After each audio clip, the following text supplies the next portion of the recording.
ശ്രീ ഗുരുഭ്യോ നമഃ. എല്ലാവർക്കും നമസ്കാരം. ശ്രീ കാമകലാവിലാസത്തിലെ ആദ്യത്തെ 5 ശ്ലോകങ്ങൾ ഇതുവരെ മനസ്സിലാക്കി. ശിവതത്വവും ശക്തിതത്വവും വിവരിക്കുന്ന ആദ്യത്തെ 2 ശ്ലോകങ്ങൾക്ക് ശേഷം കഴിഞ്ഞ ഭാഗങ്ങളിലായിട്ട് ഇതുവരെ നമ്മൾ മനസ്സിലാക്കിയ ബാക്കിയുള്ള വിഷയങ്ങൾ എന്തൊക്കെയാണ്, അതൊന്ന് ആദ്യം നമുക്ക് ഇങ്ങനെ സംക്ഷേപിക്കാം.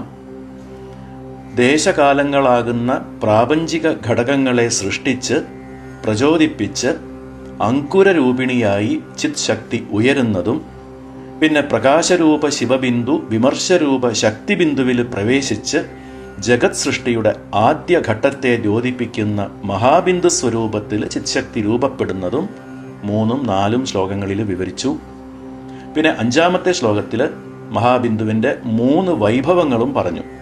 വിമർശശക്തി പ്രപഞ്ചകാര്യത്തിന് വേണ്ടി ചിത്ശക്തിയാവുന്നതും, ശിവശക്തി സാമരസ്യത്തിൻ്റെ ഏകീഭാവമായ ശിവശക്തി മിഥുനപിണ്ഡമായ മഹാബിന്ദു പ്രാപഞ്ചിക ജ്ഞാനത്തെ സൂചിപ്പിക്കുന്ന അകാരാദി ഹകാരാന്തം, അതായത് അക്ഷര സമുദായം മുഴുവനും തൻ്റെ ഉള്ളിൽ കബളീകൃതമാക്കി അടക്കി വെച്ചുകൊണ്ട് ശബ്ദ അർത്ഥപ്രപഞ്ചത്തിൻ്റെ വികാസ സ്വരൂപമായി ഭവിക്കുന്നു എന്നുമുള്ള മഹാബിന്ദുവിൻ്റെ മഹത്വങ്ങളും വിവരിച്ചു. അങ്ങനെ 5 ശ്ലോകങ്ങളുടെ അർത്ഥവിവരണമാണ് നമ്മൾ ഇതുവരെ പൂർത്തിയാക്കിയത്.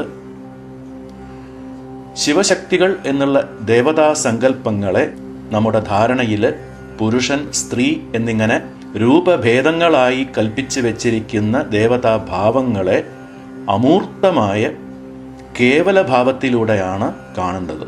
പ്രകരണ ഗ്രന്ഥങ്ങളിൽ വിവരിക്കുന്നത് താത്വിക വശമാണല്ലോ. അതുകൊണ്ട് എല്ലാം അബ്സ്ട്രാക്റ്റ് ഭാവത്തിലാണ് മനസ്സിലാക്കേണ്ടത്. അതുതന്നെയാണ് കാമകലാതത്വം വിവരിക്കുന്ന ഈ ശ്ലോകങ്ങളിലും നമുക്ക് കാണാൻ കഴിയുന്നത്. ആദ്യം പരശിവം ആകുന്ന സൂര്യപ്രകാശം പരാസംവിദ് വിമർശം ആകുന്ന കണ്ണാടിയിൽ തട്ടി ചിത് ശക്തിയാകുന്ന ചുമരിൽ ചിത് ശക്തി തന്നെ ചിത് ഘനമായി ഘനീഭൂത ശക്തിയായി മഹാബിന്ദുവായി പ്രതിഫലിക്കുന്നു എന്ന് പറഞ്ഞു. അപ്പോൾ ഈ മഹാബിന്ദുവിൽ പരശിവം ആകുന്ന സൂര്യപ്രകാശത്തിൻ്റെ അംശവുമുണ്ട്. വിമർശതർപ്പണത്തിൽ കൂടി ചിന്മയ ഭിത്തി താങ്ങി നിൽക്കുന്നത് കൊണ്ട് പരാസംവിത്താകുന്ന വിമർശശക്തിയുടെ അംശം കൂടിയുണ്ട്.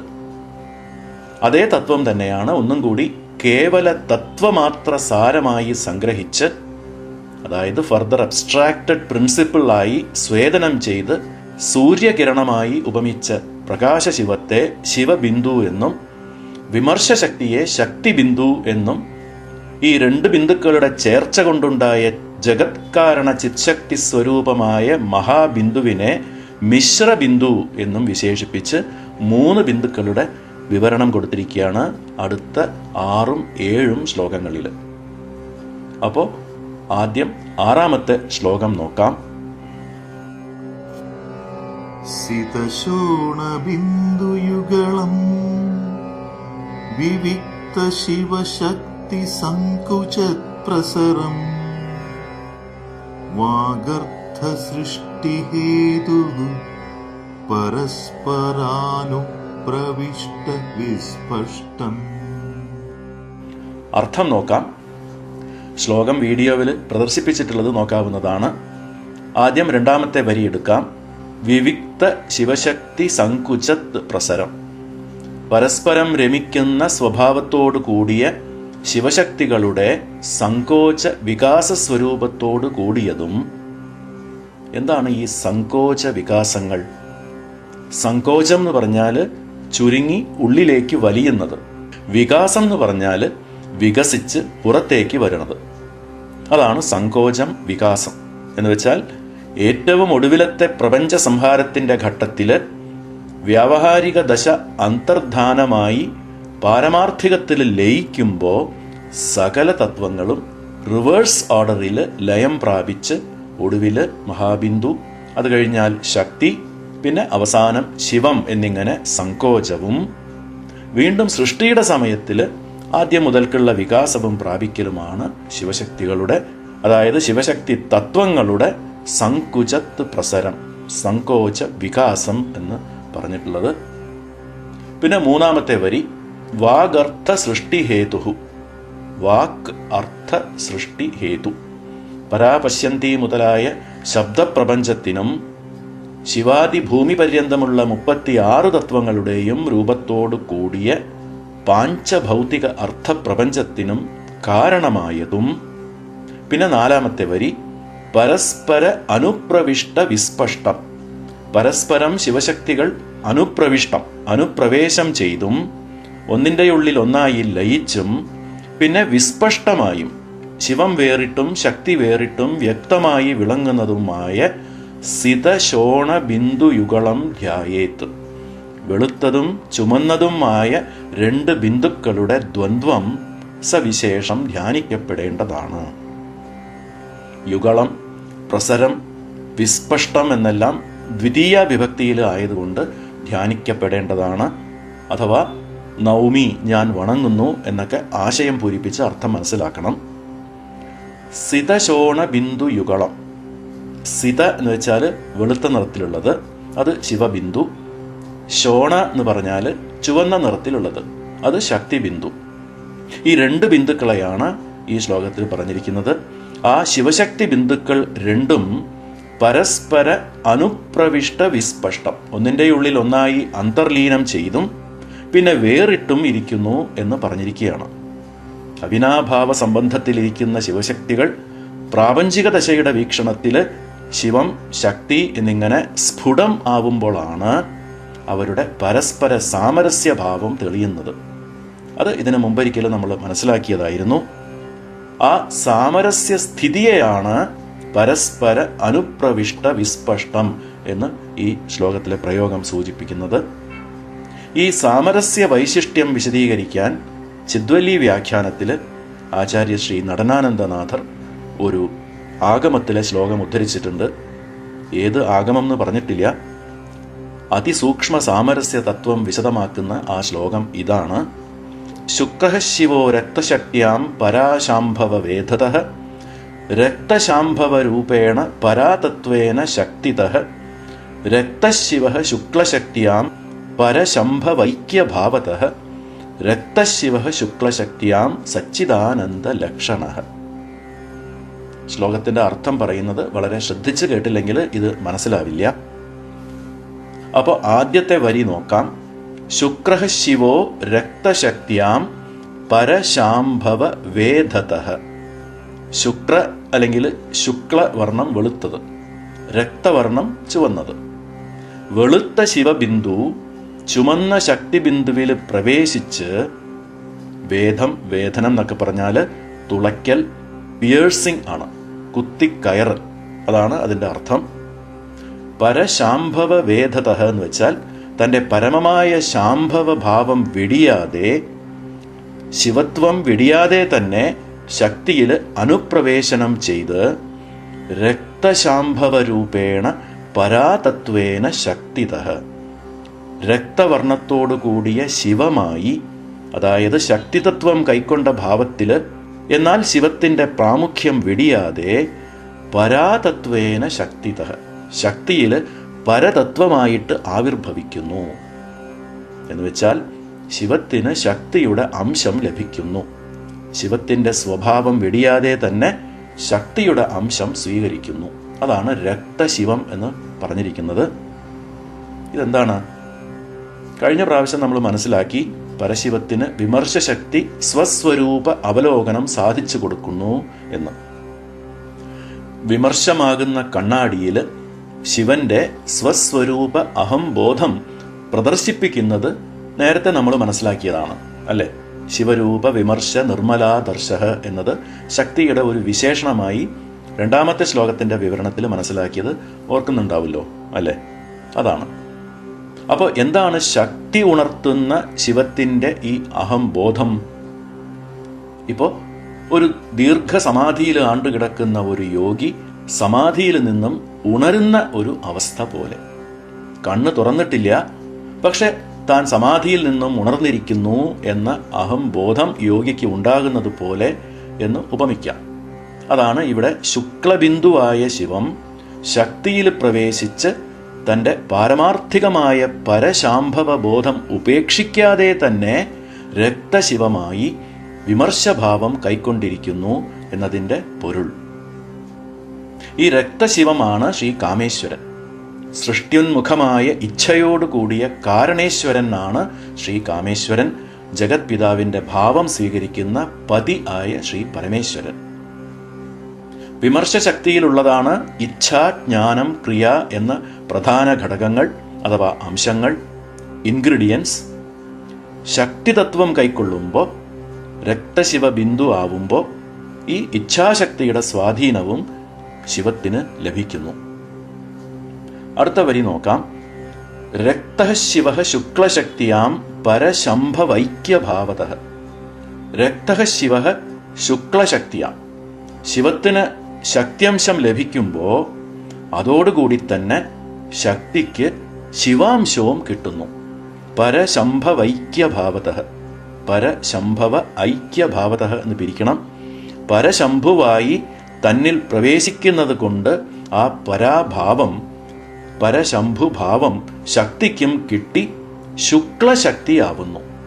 ചുമന്ന ശക്തിയല്ല, ശിവാംശത്തോടു കൂടിയ വെളുത്ത നിറം, ഗുണിയായ ശിവത്തിന്റെ ഗുണം ആവുന്ന ശക്തി. പരാഭാവം എന്ന് പറഞ്ഞിട്ടുള്ളതിന് മറ്റൊരർത്ഥം കൂടിയുണ്ട്. അതായത് ശബ്ദപ്രപഞ്ച സൃഷ്ടിക്കുള്ള പരാവാക്ക് സ്വരൂപിണിയുമാവുന്നു ശക്തി. അടുത്ത വരി, അവസാനത്തെ വരി നോക്കൂ. രക്തഃ ശിവഃ ശുക്ലശക്തിയാം സച്ചിദാനന്ദ ലക്ഷണഃ.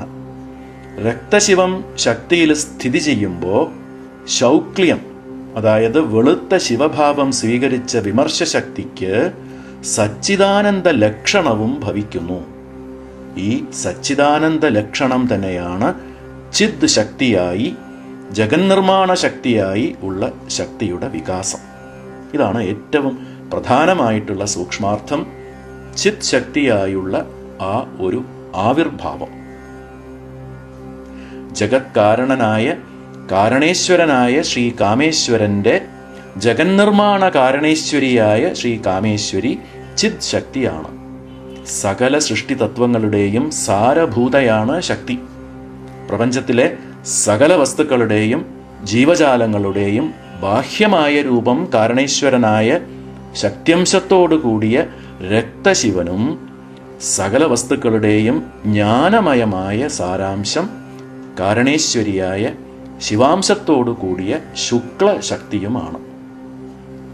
ഇങ്ങനെ കാരണേശ്വരിയായി പരശിവഭാവം സ്വീകരിച്ച ചിത് ശക്തിയെ ത്രിപുര രഹസ്യത്തിലെ ഒരു ശ്ലോകം ഭംഗിയായി വിവരിക്കുന്നുണ്ട്.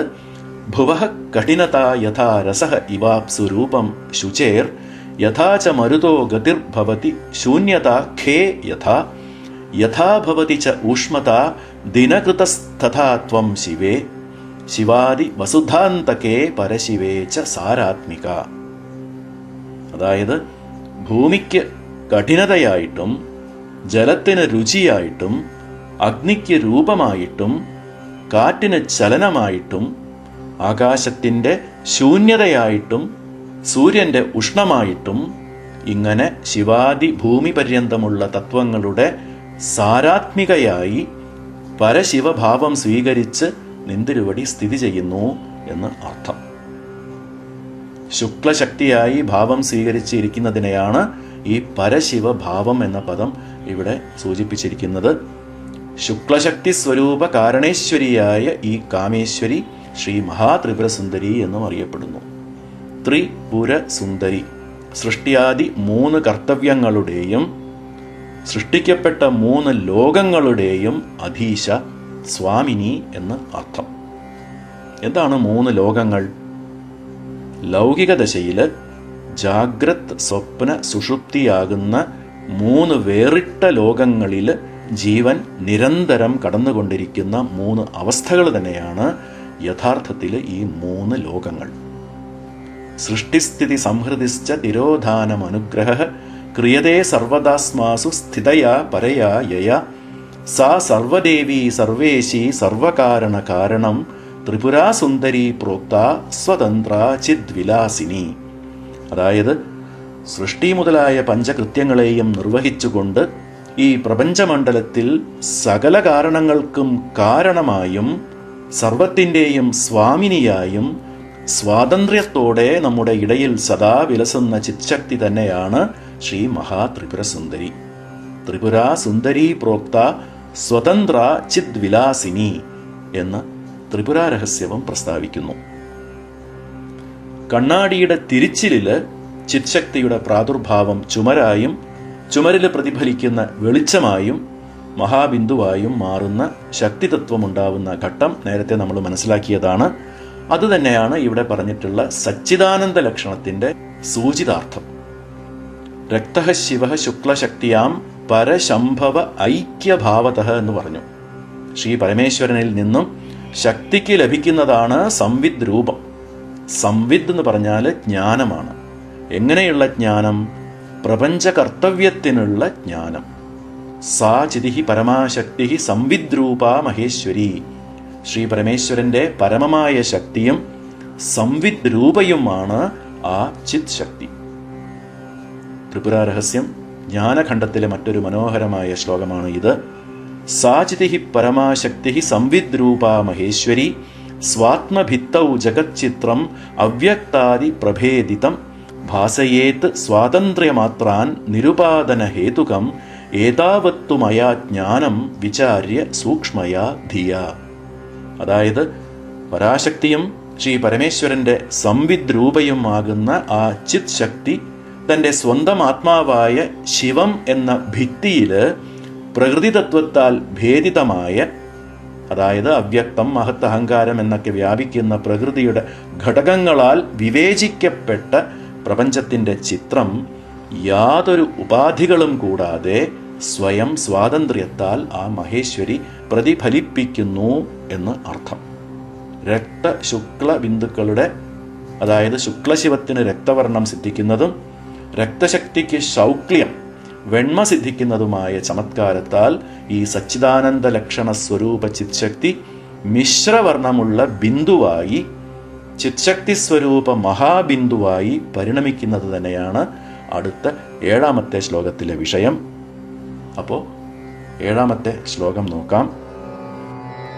ബിന്ദുരഹങ്കാരാത്മാ രവിരേതന്മിഥുന സമരസാകാരഃ കാമഃ കമനീയതയാ കലാച ദഹനേന്ദു വിഗ്രഹൗ ബിന്ദു. ബിന്ദുരഹങ്കാരാത്മാ എന്നത് ബിന്ദുഹു അഹങ്കാര ആത്മാ എന്ന് വിഗ്രഹിക്കണം. ബിന്ദുഹു മുൻ ശ്ലോകത്തിൽ പറഞ്ഞ രക്തശുക്ല ബിന്ദുക്കളുടെ മേളനത്താലുണ്ടായ മിശ്രബിന്ദു, അതായത് മഹാബിന്ദു. അഹങ്കാരാത്മ, അഹങ്കാര ആത്മ, അഹം എന്ന സ്വരൂപമായി കൂടസ്ഥ ചൈതന്യ അഹം ബോധമായി ഇരിക്കുന്നതും അകാര ഹകാരങ്ങൾക്ക് ശേഷം വരുന്ന അനുസ്വാരമാണ് ബിന്ദുവിനെ കുറിക്കുന്നത് എന്ന സംഗതി സുവ്യക്ത അഹ അർണ സമരസാകാര എന്ന വിശേഷണത്തിന്റെ അർത്ഥമായിട്ട് ഇതിനു മുമ്പ് 5ാമത്തെ ശ്ലോകത്തിൽ നമ്മൾ മനസ്സിലാക്കിയതായിരുന്നു. അങ്ങനെ പ്രാപഞ്ചിക തലത്തിലെ അഹം എന്ന സ്വരൂപത്തോടു കൂടിയതും അടുത്ത വരി രവിരേതൻ മിഥുന സമരസാകാര. രവിഹി ഏതത് മിഥുന സമരസ ആകാര എന്ന് വിഗ്രഹിക്കണം. രവിഹി അത് അവസാനം എടുക്കാം. ഏതത് മിഥുന സമരസ ആകാര. ഏതത് പരശിവം പരാശക്തി എന്നിവരുടെ മിഥുന സമരസ ആകാര, സാമരസ്യത്തിന്റെ സച്ചിദാനന്ദ ലക്ഷണമായുള്ളതും, പിന്നെ ദഹനേന്ദു വിഗ്രഹവും ബിന്ദു, ദഹന ഇന്ദു വിഗ്രഹവും, അഗ്നിചന്ദ്ര രൂപത്തോടു കൂടിയ 2 ബിന്ദുക്കളുടെയും സമഷ്ടി രൂപമായുള്ളതും. ബിന്ദു എന്നുള്ള ദീർഘം ദ്വിവചനമാണ്, 2 ബിന്ദുക്കൾ എന്ന അർത്ഥത്തിൽ. ദഹനേന്ദു വിഗ്രഹവും ബിന്ദു, സിതശോണ ബിന്ദുക്കൾ തന്നെയാണ് ദഹനൻ അഥവാ അഗ്നിയായും ഇന്ദുവായ ചന്ദ്രനായും പറഞ്ഞിരിക്കുന്നത്. ചുമന്ന ശക്തിബിന്ദു അഗ്നിയെയും വെളുത്ത ശിവബിന്ദു ചന്ദ്രനെയും കുറിക്കുന്നു. അപ്പോൾ ഈ 2 ശിവശക്തി ബിന്ദുക്കളുടെ സമഷ്ടിയായിട്ടുള്ള മഹാബിന്ദു രവിഹി, സൂര്യൻ എന്ന പേരോട് കൂടിയതും ആയ ആ മഹാബിന്ദു കമനീയതയാ, അതായത് രമണീയമായിരിക്കുന്ന കാരണത്താൽ കാമഹ കലാ ച, കാമകല എന്നും എന്ന പേരുള്ളതായും അറിയപ്പെടുന്നു. കമനീയത എന്നാണ് പറഞ്ഞിരിക്കുന്നത്. എന്താണത്? ശിവശക്തി സാമരസ്യ സ്വഭാവമായ നിർവിശേഷ സുഖമാണ് കമനീയത അഥവാ പരമാനന്ദ ലക്ഷണം. കാമഃ കമനീയത്വാത് കമനീയതാ ലാവണ്യം ഭദ്രത തേന ഉപലക്ഷിതം പരമസുഖമേവ കമനീയം ന അന്യത്ര തദസ്തി അനിത്യതാദി ദോഷദൃഷ്ടത്വാത്. അനിത്യത മുതലായ ദോഷങ്ങളുള്ള മറ്റു സുഖങ്ങൾ പോലെയല്ല അനിതര സാധാരണവും നിരന്തരവുമായ പരമസുഖം. അതാണ് ലാവണ്യം, ഭദ്രത എന്ന അർത്ഥമുള്ള കമനീയത എന്ന പദം ദ്യോതിപ്പിക്കുന്നത് എന്ന് ആചാര്യ ശ്രീ വിദ്യാനന്ദനാഥർ തൻ്റെ അർത്ഥരത്നാവലി വ്യാഖ്യാനത്തിൽ പറയുന്നുണ്ട്. നിത്യാഷോഡശികാർണവത്തിൻ്റെ ഒരു വ്യാഖ്യാനമാണ് ഈ അർത്ഥരത്നാവലി. അത് രചിച്ചത് ശ്രീ വിദ്യാനന്ദനാഥരാണ്. അപ്പോൾ രവിഹി കാമഃ കമനീയതയാ കലാച, സച്ചിദാനന്ദ ലക്ഷണത്തോടു കൂടിയ സൂര്യകലയായ ആ മഹാബിന്ദു കാമഃ കലാച, കാമകല എന്ന നാമാന്തരത്തോടു കൂടിയതായി വിളങ്ങുന്നു. ഇതാണ് ഈ ശ്ലോകത്തിൻ്റെ അർത്ഥം. എന്നാൽ ഇത് ചിദ്വല്ലി വ്യാഖ്യാനത്തിലും അതിൻ്റെ തർജ്ജമകളിലുമൊക്കെ വിവരിച്ചിരിക്കുന്നത് മറ്റൊരു വിധത്തിലാണ്. രവിഹി കാമഃ ദഹനേന്ദു വിഗ്രഹവും ബിന്ദു കലാച എന്ന് അന്വയിച്ചാണ്. അതായത് സൂര്യനെ കുറിക്കുന്ന മഹാബിന്ദു ജഗത് സൃഷ്ടിക്കുള്ള ഇച്ഛയോടു കൂടിയ, കാമത്തോടു കൂടിയ ശ്രീ കാമേശ്വരനും അഗ്നിചന്ദ്രന്മാരെ കുറിക്കുന്ന ശിവശക്തി ബിന്ദുക്കൾ കലയും ആകുന്നു എന്ന അർത്ഥത്തിൽ. കല എന്ന് വെച്ചാൽ അംശം. ഇവിടെ പരാസംവിദ് അംശമായ ചിത് ശക്തി എന്ന അർത്ഥമെടുക്കണം. അഗ്നി, ചന്ദ്രൻ, സൂര്യൻ ഇവരുടെ പ്രത്യേകത എന്താണ്? ശിവശക്തികൾ ചന്ദ്രകലയും അഗ്നികലയുമാണ്. മിശ്രബിന്ദുവായ മഹാബിന്ദു സൂര്യകലയാണ് എന്ന് നമ്മളിപ്പോൾ തന്നെ പറഞ്ഞു. എന്താണ് ഈ മൂന്നിൻ്റെയും സവിശേഷത? പ്രകാശസ്വരൂപികളായ പ്രത്യക്ഷ വൈദിക ദേവതകളാണ് ഈ മൂവരും: അഗ്നി, സൂര്യൻ, ചന്ദ്രൻ. മറ്റ് ദേവതകൾ മനുഷ്യർക്ക് കാണാവുന്നവരല്ല. എന്നാൽ വേദങ്ങൾ പ്രകീർത്തിക്കുന്ന ഈ സൂര്യചന്ദ്ര അഗ്നികളാകുന്ന വൈദിക ദേവതകൾ മർത്യലോകത്തിൽ പ്രത്യക്ഷീഭവിച്ചിരിക്കുന്നവരാണ്. അതുകൊണ്ടാണ് ശ്രീ പരമേശ്വരൻ്റെയും ശ്രീ മഹാത്രിപുരസുന്ദരിയുടെയും 3 കണ്ണുകളായിട്ടും ശ്രീചക്രത്തിൻ്റെ മൂലത്രികോണത്തിൻ്റെ 3 കോണുകൾ പ്രതിനിധീകരിക്കുന്ന 3 മണ്ഡലങ്ങളായിട്ടും ശരീരത്തിലെ ആധാരചക്രങ്ങളിൽ കൂടി പോകുന്ന സുഷുമ്നാ നാഡിയുടെ 3 ഖണ്ഡങ്ങളായിട്ടുമൊക്കെ ഈ സൂര്യചന്ദ്രാഗ്നി ജ്വാലകൾ വിശേഷിപ്പിക്കപ്പെട്ടിട്ടുള്ളത്. ഇവിടെ മറ്റൊരു വസ്തുതയും കൂടിയുണ്ട്. സിതശോണ ബിന്ദുക്കളുടെ, അതായത് വെളുത്ത ശിവബിന്ദുവിൻ്റെയും ചുമന്ന ശക്തിബിന്ദുവിൻ്റെയും മിശ്രമായി രൂപം കൊള്ളുന്നതാണ് ജഗത്കാരണ ശ്രീ കാമേശ്വര ശ്രീ കാമേശ്വരി സ്വരൂപ മഹാബിന്ദു എന്നിപ്പോൾ തന്നെ നമ്മൾ മനസ്സിലാക്കി. അപ്പം മിശ്രബിന്ദുവിൻ്റെ വർണ്ണം എന്തായിരിക്കും? ചുമപ്പും വെളുപ്പും ചേരുമ്പോൾ ഉണ്ടാകുന്ന ഇളം ചുമപ്പ് നിറം, അതാണ് അരുണവർണ്ണം. സൂര്യോദയം, സൂര്യാസ്തമയം മുതലായ സമയങ്ങളിൽ ആകാശത്ത് കാണുന്ന ഇളം ചുമപ്പ് നിറം, അതാണ് അരുണവർണ്ണം. അതുതന്നെയാണ് ചിത്ശക്തി സ്വരൂപിണിയായ ശ്രീ മഹാത്രിപുരസുന്ദരിയുടെയും ശ്രീ ബാലയുടെയും ധ്യാനശ്ലോകത്തിൽ വിവരിച്ചിരിക്കുന്ന വർണ്ണം. ശിവശക്തി ഐക്യഭാവമാണ് ശ്രീ മഹാത്രിപുരസുന്ദരിക്ക് എന്ന് പറയുന്നതിൻ്റെ സൂക്ഷ്മ തത്വം ഈ മഹാബിന്ദു ശിവശക്തി ബിന്ദുക്കളുടെ മിശ്രമായിരിക്കുന്നു എന്നത് തന്നെയാണ്. കാരണം മഹാബിന്ദുവാണ് നമ്മുടെ ഉപാസ്യദേവതയുടെ യഥാർത്ഥ സൂക്ഷ്മഭാവം, അബ്സ്ട്രാക്ട് മാനിഫെസ്റ്റേഷൻ എന്ന് പറയുന്നത്. ഈ വസ്തുത ഏതെങ്കിലും ഗ്രന്ഥങ്ങളിൽ പറഞ്ഞിട്ടുണ്ടോ എന്നറിയില്ല. ഞാനിത് എൻ്റെ ഗുരു പറഞ്ഞു കേട്ടിട്ടുള്ളതാണ്. മാത്രമല്ല, സൂര്യ പ്രമാണമിത്യാഹു സോമഹമേയം പ്രചക്ഷതേ യോയം വഹ്നിപരം തത്വം പ്രമാതുഹു ഇതമേവ തത് എന്ന് ശ്രീ അഭിനവഗുപ്താചാര്യരുടെ തന്ത്രാലോകത്തിലും പറഞ്ഞിട്ടുണ്ട്. അതായത് അഗ്നി പ്രമാതാവാണ്, അറിയുന്നവൻ സബ്ജക്റ്റ്. ചന്ദ്രൻ പ്രമേയമാണ്, അറിയപ്പെടുന്നതായ ഓബ്ജക്റ്റ്. സൂര്യൻ പ്രമാണവുമാണ്, അറിവ്, നോളജ്. ഇത് ഈ 3 ബിന്ദുക്കൾക്കും യോജിക്കുന്നുണ്ട്. അഗ്നിസ്വരൂപനായ ശിവൻ അറിയുന്നവനാണ്, പ്രമാതാവ്. ചന്ദ്രസ്വരൂപയായ ശക്തി ജഗത്തായി വികസിക്കാനിരിക്കുന്നത് കൊണ്ട് പ്രാപഞ്ചിക വസ്തുക്കളെ പ്രതിനിധീകരിക്കുന്ന പ്രമേയമാണ്, അറിയപ്പെടുന്ന ഓബ്ജക്റ്റ്. അറിയുന്നവനും അറിയപ്പെടുന്നതുമായുള്ള യോജിപ്പിലുണ്ടാവുന്നതാണ് അറിവ്. അതാണ് ശിവശക്തികളുടെ യോജിപ്പിൽ ഉണ്ടാവുന്ന സൂര്യസ്വരൂപമായ മഹാബിന്ദു പ്രപഞ്ച വസ്തു വിഷയിക ജ്ഞാനം. അപ്പോൾ കഴിഞ്ഞ 3, 4, 5 ശ്ലോകങ്ങളിലായിട്ട് ചിത്ശക്തി മഹാബിന്ദുവായി രൂപം കൊള്ളുന്നതാണ് നമ്മൾ മനസ്സിലാക്കിയത്. ഈ 6-7 ശ്ലോകങ്ങളിൽ ആറാമത്തെ ശ്ലോകം ശിവബിന്ദു, ശക്തിബിന്ദു എന്ന ഇനിയും കൂടുതൽ അബ്സ്ട്രാക്റ്റ് ആയിട്ടുള്ള 2 ബിന്ദുക്കളെയും 7ാമത്തെ ശ്ലോകം മിശ്രബിന്ദുവായ മഹാബിന്ദുവിനെയും പരാമർശിക്കുന്നതാണ്. ഈ 3 ബിന്ദുക്കളും കൂടിയ തത്വം തന്നെയാണ് കാമകലാ തത്വം എന്ന് അറിയപ്പെടുന്നത്. അപ്പോൾ ഈ 6-7 ശ്ലോകങ്ങളുടെ അർത്ഥം ഒന്നുകൂടി പറയാം. 6ാമത്തെ ശ്ലോകത്തിന്റെ സമഷ്ടിയായ അർത്ഥം ഇങ്ങനെയാണ്: ശിവബിന്ദു, ശക്തിബിന്ദു എന്നീ 2 ബിന്ദുക്കളുടെ വിശേഷണങ്ങളാണ് പറഞ്ഞിരിക്കുന്നത്. എന്തൊക്കെയാണ്? സാമരസ്യത്തിലിരിക്കുന്ന ശിവശക്തികളുടെ സങ്കോച വികാസ സ്വരൂപത്തോടു കൂടിയതും, എന്ന് വെച്ചാൽ പ്രപഞ്ചലയത്തിന്റെ ഘട്ടത്തിൽ ശിവശക്തി തത്വങ്ങൾ ഉള്ളിലേക്ക് ലയിക്കുന്നു, പ്രപഞ്ച സൃഷ്ടിയുടെ ഘട്ടത്തിൽ വീണ്ടും ശിവശക്തി തത്വങ്ങളായി വികസിക്കുന്നു.